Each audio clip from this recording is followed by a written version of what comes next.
اب ناظرین آپ کو بتائیں کہ محکمہ جنگلات کے ملازمین کی نااہلی کا منہ بولتا ثبوت پل 21/7 IR کے قریب جہاں پر نرسری لگائی گئی ہے کہ نرسری میں لگے پودے پانی کی قلت کی وجہ سے سوکھ گئے ہیں۔ جب سے پودے لگائے گئے ہیں تب سے ان کو پانی نہیں لگایا گیا اور نہ ہی ان کی دیکھ بھال کی گئی ہے۔ اسی حوالے سے مزید رپورٹ کر رہے ہیں ہمارے نمائندے ارشاد احمد مغل۔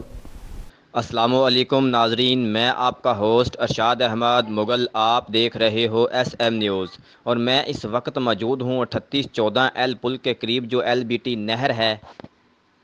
یہ جو LBT نہر کے ساتھ نرسری بنائی ہوئی ہے، یہاں پر محکمہ جنگلات والوں نے پودے لگائے ہوئے ہیں، جو کہ پودے لگائے تو گئے لیکن اس کی دیکھ بھال نہیں کی گئی۔ یہ پانی کی قلت کی وجہ سے، ان کو پانی نہ ملنے کی وجہ سے اس شدید گرمی میں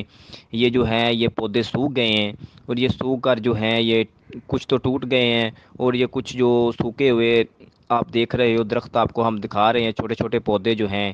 یہ پودے سوکھ گئے ہیں پانی کی وجہ سے۔ یہاں پر جو ملازمین کی ڈیوٹی لگائی گئی ہے وہ بھی یہاں پر 2 منتھ 3 منتھ آتے ہی نہیں ہیں، اور ان کو باقاعدہ جنگلات کی طرف سے ایک ٹریکٹر بھی دیا گیا ہے جو کہ ان کو نہر سے، یہ LBT نہر ساتھ ہے، اس سے پانی نکال کے ان کو لگایا جاتا ہے۔ تو وہ کئی منتھ جو ہیں یہاں کا رخ ہی نہیں کرتے، اور جب پودے آتے ہیں تو وہ جگہ جگہ لگا کر جو اپنا ہے مشن وہ پورا کرتے ہیں، لیکن بعد میں ان کی دیکھ بھال کوئی نہیں ہوتی۔ اور ہماری اعلیٰ حکام سے یہ اپیل ہے محکمہ جنگلات سے کہ یہاں پر وزٹ کیا جائے اور یہ پودے جو ہیں دوبارہ لگائے جائیں، اور مقرر یہاں پر جو ہیں ملازمین کی ڈیوٹی لگائی جائے اور یہ پودوں کی دیکھ بھال کی جائے۔ اس کے ساتھ ہی مجھے اور میرے کیمرہ مین ٹیم کو دیں اجازت۔ آپ لوگوں کا ہوسٹ ارشاد احمد مغل جی۔